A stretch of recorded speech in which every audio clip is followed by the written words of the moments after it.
The following program is a production of Pioneer Public Television.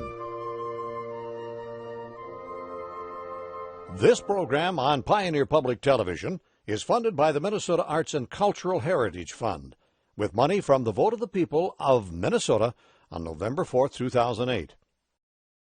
Additional support provided by Mark and Margaret Yekel Julien in honor of Shalom Hill Farm, a nonprofit rural education retreat center in a beautiful prairie setting near Windham in southwestern Minnesota. ShalomHillFarm.org. The Arrowwood Resort and Conference Center, your ideal choice for Minnesota resorts offering luxury townhomes, 18 holes of golf, Darling Reflection Spa, Big Splash Water Park, and much more. Alexandria, Minnesota, a relaxing vacation or great location for an event. Explore alex.com. Easy to get to, hard to leave.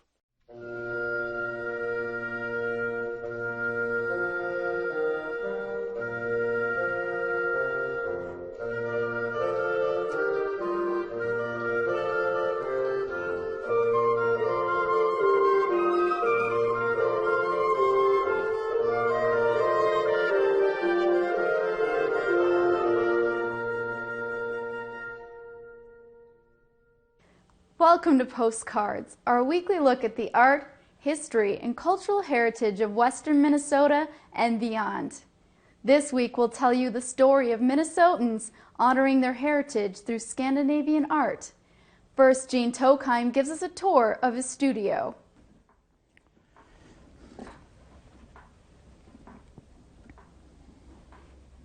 I started in 1971 down at Southwest State College at Marshall. That's where I took my ceramic training. I'm from Clarkfield originally, so. Then when I graduated from there, I set up the pottery at Clarkfield, actually, at first at Franz Richter's farm. And then in 1973 was my first official year of Tokheim Stoneware. When Gene was starting his pottery at Franz Richter's farm near Clarkfield, they had it beautifully restored as a farm building, but sort of in a contemporary way. And he designed this stationery for Gene right at the point of the start of the pottery. And that was an extremely unusual refinement for a potter in those days, to have stationery with a logo with this Helvetica type. You know, and Franz is a master at graphic arts. So he gave us one of the best gifts, which is the reindeer logo. And that has stayed with us all these years. It's stamped on the bottom of every single pot. It also oriented Gene to Scandinavian stuff right from the start. You know, that's why he took the name Tokheim Stoneware, because the name Tokheim is a little town in Norway, and it has such a nice distinctive sound. So that was a good direction for us right from the start. After we went to Norway in 1989, and I taught ceramics over there in the Telemark area, and they all make Norwegian knives over there. That's a really big thing. So I got interested in it, and I started making a lot of those. Now I teach it up at Grand Marais at the North House Folk School, and in Milan here at the Milan Village Art School, and at the Vesterheim Museum too in Decorah, Iowa. So that kept us busy. This was in the mid-'80s, I think, and we started to go to the Vesterheim Museum in Iowa and study there and also exhibit there, and then we were included in some really good shows. One traveled to Norway in '89 when we were there. This piece was in that show, and he got to meet the king of Norway, and that was a very big time for us to be there for that. And then we came home, and there were other good exhibits. One went to the New York Museum of Folk Art, and to Seattle. It traveled also to Oslo. And then Gene started to add these horsehead applications that really made a huge difference, because once we started to be able to change the form and research Scandinavian forms that added more space for decoration, things really just exploded. I mean, it just was fun at that point to just do research and try to, find great designs that we could, apply to clay. And that's when I got in with doing calligraphy on the edges of these Scandinavian pots and then a rose mold interior. And that's been a really fun development for me. And here I just completely jumped the trolley and put polka dots on a chicken, and that's kind of the fun part about modern Scandinavian design, is that they let themselves get a little bright and crazy, and that's fun. We try to do everything, and Gene's always made everything. And so that's why we've never been able to really standardize a catalog, because things change all the time. But we also do love the basis of Scandinavian design, of traditional forms and ideas, as the real heart of our original work.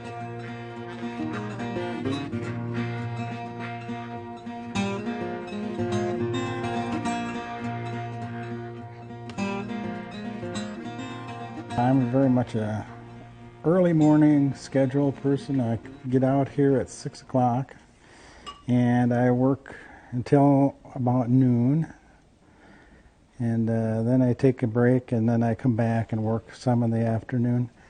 I have an order for 60 what I call reindeer mugs. Today I'm throwing them on the wheel. That's called throwing, making them on the wheel. And that just got the name from when I throw the clay on the wheel there to get it to stick. You can buy a coffee mug that'll serve you quite well at Walmart or any place for a lot less money, because these are handmade, so therefore they cost quite a bit more money. And they'll serve you coffee just fine, but there's people that want to have things that are made by hand, because they get tired of everything being made in a factory and a machine, and now in different countries. And now I'm putting some lines on here, and these are going to be where the decoration is put, and the iron oxide stain that you see on the bottom here. It's pretty much just the typical way that it's been done for 10,000 years. So people have been making pottery for almost as long as carpentry. Woodworking maybe came a little bit earlier, but not much.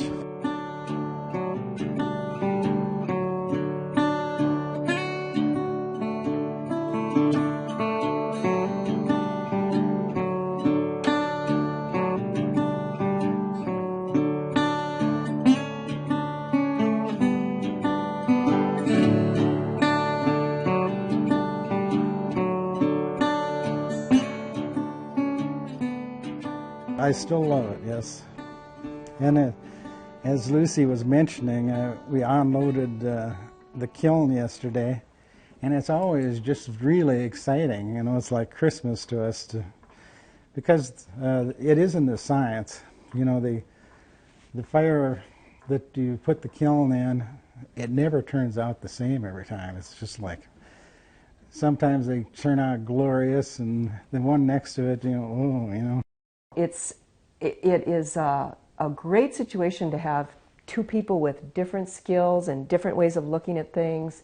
That really adds to the strength of the work. That said, getting two people like that to agree on what's going to be happening is a challenge. And so, but that's what it's like to collaborate. You need to negotiate to what your result is. Later on we go, that was good, wasn't it? If you'd like to learn more about Jane's pottery, go to tokheim-stoneware.com. Now Clarice Dieter brings us into her home and tells us about her passion for rosemalling and hardanger stitching. I had never done any art. I never thought of myself as being artistic. I felt that it just wasn't something that I had. And one of the first things that I was told when I started taking the rosemalling classes was that you do not have to know how to do any other kind of art, because I will teach you what you need to know, how you need to do it. So that was very exciting for me. The Hardanger was taught by Reed Kramer from Milan. And there were 6 of us that drove to Milan once a week for 6 weeks. And we learned how to do the Hardanger embroidery. She was an excellent teacher, just the very best, very strict. And you had to do it the way she told you to do it. And since then, I just fell in love with the art form, the stitching. It was great. And other people around would see what I was doing, and they wanted to know how to do it too. So I taught classes through community education, and it just kept going and going. And I thought, since I had learned how to do the Hardanger embroidery, that I should follow up and start to do the rose mauling too. And again, I was very fortunate to have an excellent teacher, Enid Grinland. She was just the best teacher. And we learned how to hold the brush, and we learned that we had to rest our painting hand on our other hand to steady it. And there were just a lot of interesting things. Rose mauling is a Norwegian form of folk art, and they have been painting in Norway for hundreds of years. And along with the immigration from Norway came the rose mauling. His name was Per Lisny, and this was in the 1930s when he had immigrated to Wisconsin, and he brought the art with him. And he painted wagons, and then it was during the Depression, and things weren't very good. There was, not a lot of money. So he introduced the rose mauling, and his daughter-in-law, he would taught his daughter-in-law. He didn't teach a lot of people, but it just caught on, and people just kept going with it.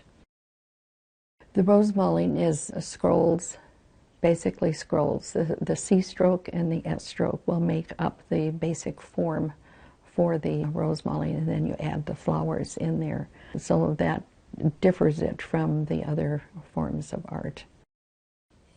There are many styles of rose mauling, depending on the area that the people come from.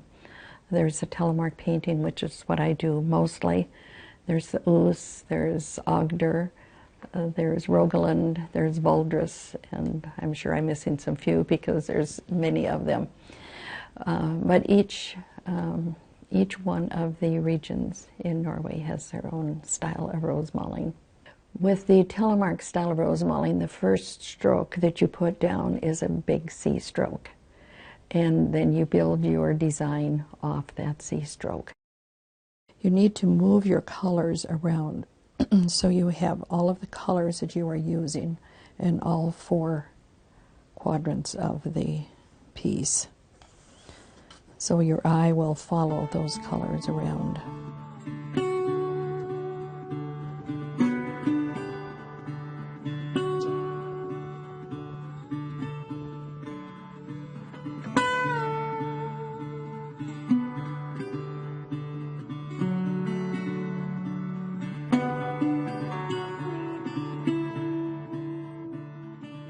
Hardanger also started in Norway hundreds of years ago.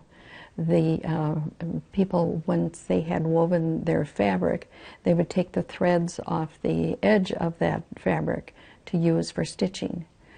It's a very definite, a very precise type of stitching where you cannot make any mistakes because it just doesn't work. The fabric is an even weave fabric. It has to be evenly woven with the same number of stitches going up and down as across. The thread that is used basically is the number 5 pearl cotton for the surface stitching, and then the number 8 pearl cotton is used for the wrapping and the weaving. You start out doing the cluster blocks, they're called, or satin stitches. Each of those cluster blocks is a series of 5 stitches. Each of those stitches goes over 4 threads.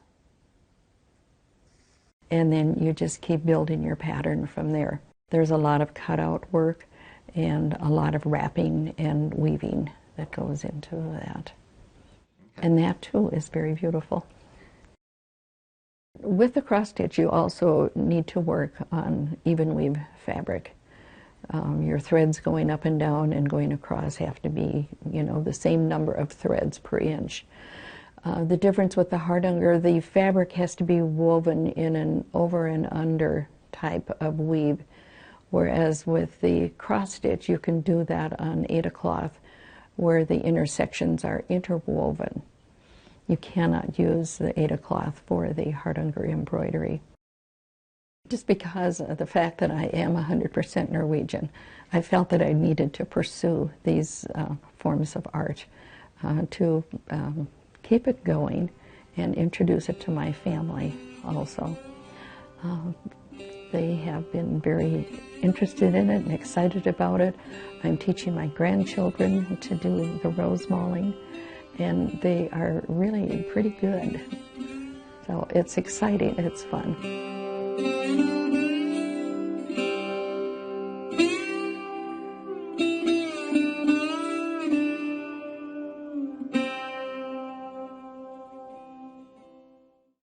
Next, we'll take you inside the Milan Art School, where instructor John Royson will introduce us to the long-held tradition of Norwegian knife making. Ole and Lars, when you say I'm a Norwegian knife maker, sometimes people will look at you and think that this is the beginning of a joke.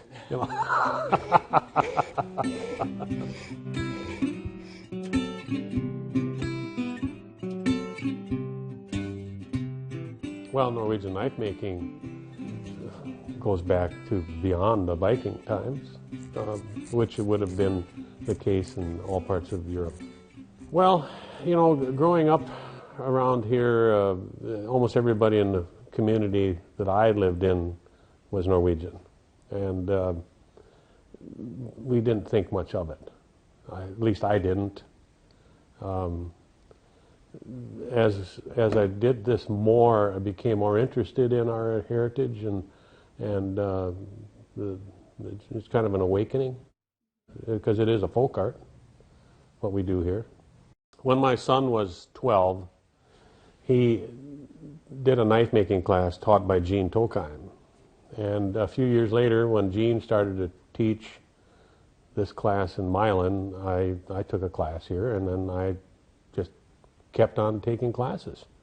I took his classes for many years, and then I started to help him teach, and then I got a chance to teach a beginner's class. The beginner's class that I teach is to make a very simple knife in 3 days. No brass or silver mountings on it. It's a knife you would call a brukskniv or a tollkniv, a farm knife or a carving knife, something you would use every day. But the basic construction of the knives is the same. You start out with a block of wood, which is usually birch. The birch is usually almost always from Norway, Sweden, or Finland. The wood that we've been working with the last few years has come from Finland. A birch log is very plain normally, but it gets a disease, and it gets very figured wood from this disease. This is a burl from an ash tree, and it's got a lot of things going on with it. This particular piece has a little bit of spalting. This line right here, it'll probably dye almost black, or oil when it gets oiled. It'll get very dark.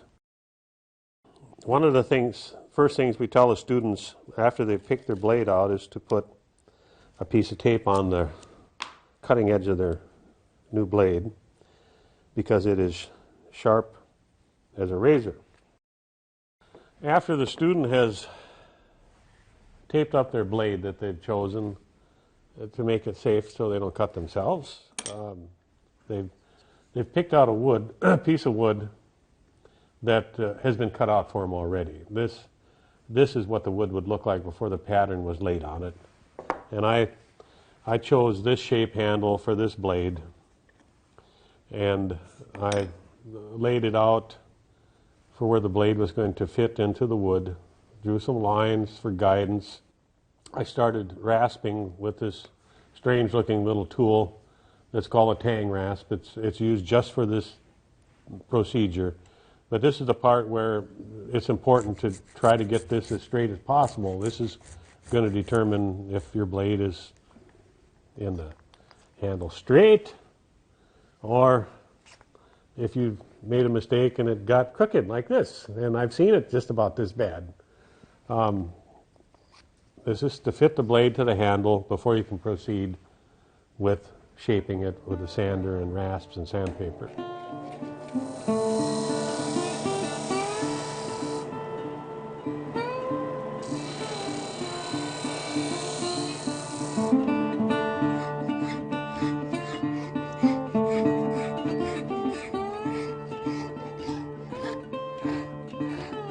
The blades, we don't make the blades ourselves. We buy them from bladesmiths in Norway.